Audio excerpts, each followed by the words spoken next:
இந்த முந்தா நேற்று என்று நினைக்கிறேன், வெள்ளிக்கிழமை இந்த இவர் நடத்தியிருந்த விழாவில் போனேன். அது யாராவது கேட்டிருக்கலாம். இந்த ஷூ இல்லையா, ஷூ போட்டிருக்கேன், கடவாப்பல்லு. இல்லை கடவாப்பல்லு ஷூ போட்டிருந்தது கலந்துருச்சு.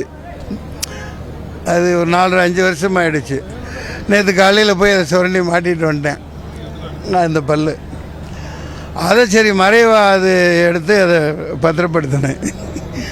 ஏன்னா அது 5000 ரூபாய்க்கு மேலே இப்போ வைக்க போனான். அது எக்மோரில் தான் என்னோடய டென்டிஸ்ட்டு ஆசிரியராக பார்த்துனேன், ஆரஞ்சு டென்டிஸ்ட்.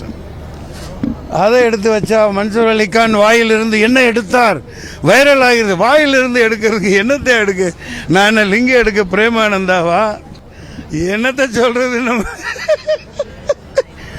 என்னென்னமோ எழுதுறானுங்க. என் உடம்புல அந்த போதையோ அந்த வஸ்துவோ என்னமோ சொல்கிறானுங்க, தலையான ஏதோ. நான் சத்தியமாக இது வரைக்கும் இதை பார்த்ததெல்லாம் இல்லை. இந்த இடத்துல இந்த ரொம்ப நாள் 25 நான் சொல்கிறேன், என் உடம்பை அந்த கமெண்ட்டில் போய் இந்த கபோதி பயலுக்கு என்னென்னமோ எழுதுறானு.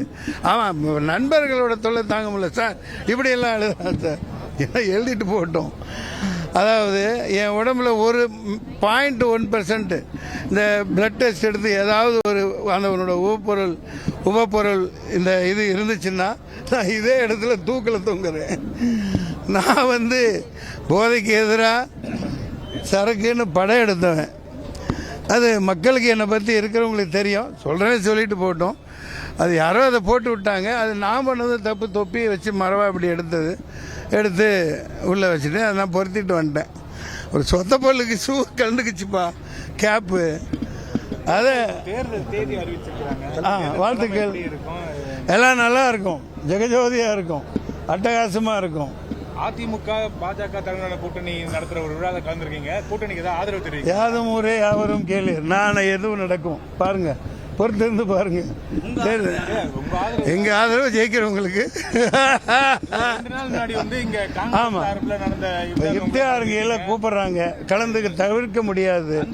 ஆமா ஆமா, காப்பாற்றணும்னா ராகுல் காந்தி பிரதமர் ஆகணும்னு சொல்லிருக்கீங்க. சொன்னா இருக்கலாம், அதுல என்ன இருக்கு?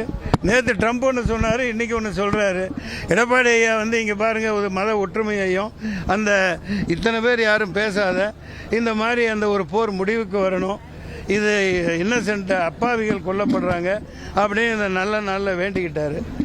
அவருடைய வேண்டுதல் நிறைவேறும், எல்லாம் நல்லா நடக்கும்.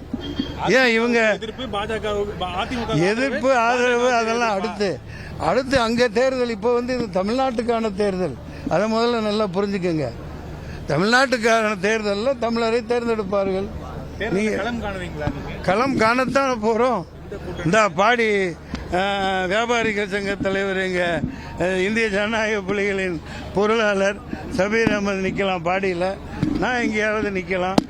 இன்னும் 2 பேர் 4-5 பேர் நிற்க வாய்ப்பு இருக்கிறது. கேட்போம், கண்டிப்பா நடக்கும். கண்டிப்பா போட்டிடுவோம். அதுல எந்த மாற்றமும் கிடையாது. இந்திய ஜனநாயக புலிகள் கட்சி கண்டிப்பா இந்த சட்டசபை தேர்தல் சந்திக்கும். 2024